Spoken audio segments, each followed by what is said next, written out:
blasted through central Texas early this morning, bringing a big chill and some big problems. Yeah, the winds probably woke you up when they roared through. If you had anything that wasn't anchored down in your yard, it's probably not where you left it last night. We're getting a few reports of damaged homes and businesses. The winds also knocked out power to thousands of Austin Energy customers overnight. First, we'll start with our forecast, Sean. Yeah, right now we are looking at sunshine back out, and temperatures have actually gone up a couple of degrees. The sun was out. I was about to come and tell you that. Yeah. We were tweeting this all morning, and everybody's like, oh my goodness, and then the sun comes out and it's coming up, but not for long. In fact, we're going to go to probably the low 30s for the afternoon high, and then after that, it looks like we're going to drop down to 20 overnight. That's what it looks like from our 360 tower cam, and that's a beautiful looking day, but knowing how cold it is out there and how windy it is amazing. It's interesting also, if you're following us at KXAN weather, our Twitter account, you would notice a picture I sent out a little while ago. Here at the station with sunshine, we have ice forming up because the temperatures are still below freezing. 31 degrees, a good breeze out of the north-northwest at 13 miles per hour. Humidity 58%. Temperatures right now running in the low 20s, like 23 in San Saba. You've got 25 in Lampasas, 31 here in Austin, 33 at Bergstrom, 35 for Lockhart and LaGrange.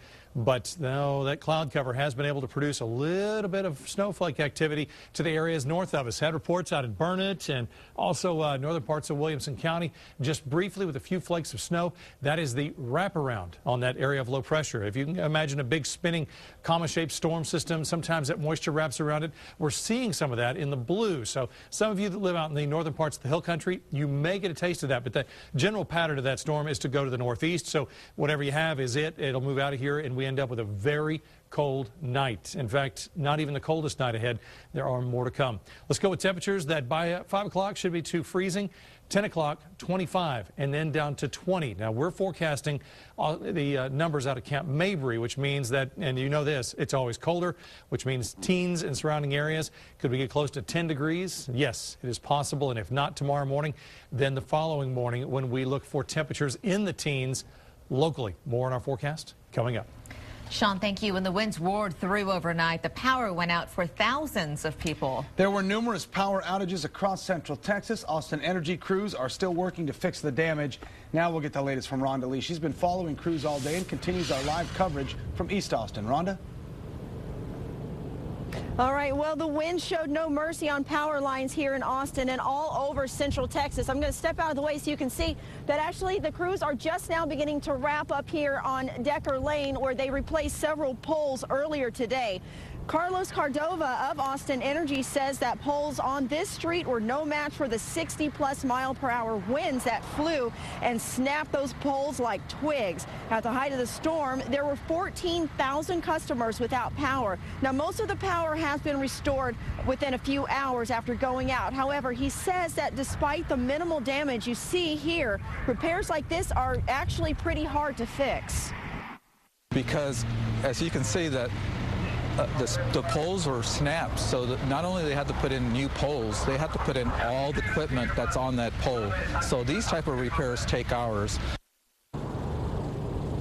Carlos says that more than likely all the repairs will be finished within the next few hours. Austin Energy says that anytime you are without power, you are asked to call their line to report it, their outage line, and that number is 322-9100. And don't just assume just because your lights are out that your neighbor's lights are out for the same reason. It's very important that you call to make sure that your outage gets reported so that your power can be turned on immediately. I'm live in East Travis County. Rhonda Lee, KXAN Austin News. All right, Rhonda, thank you. Let's go up I-35 now. The strong winds caused damage in parts of Pflugerville as well. Take a look. The sign at this strip center was left flapping in the wind. Another ended up on the ground. The wind knocked down several tree limbs and branches. City workers spent much of the morning clearing the debris away. Workers had to use heavy equipment to move some of those branches.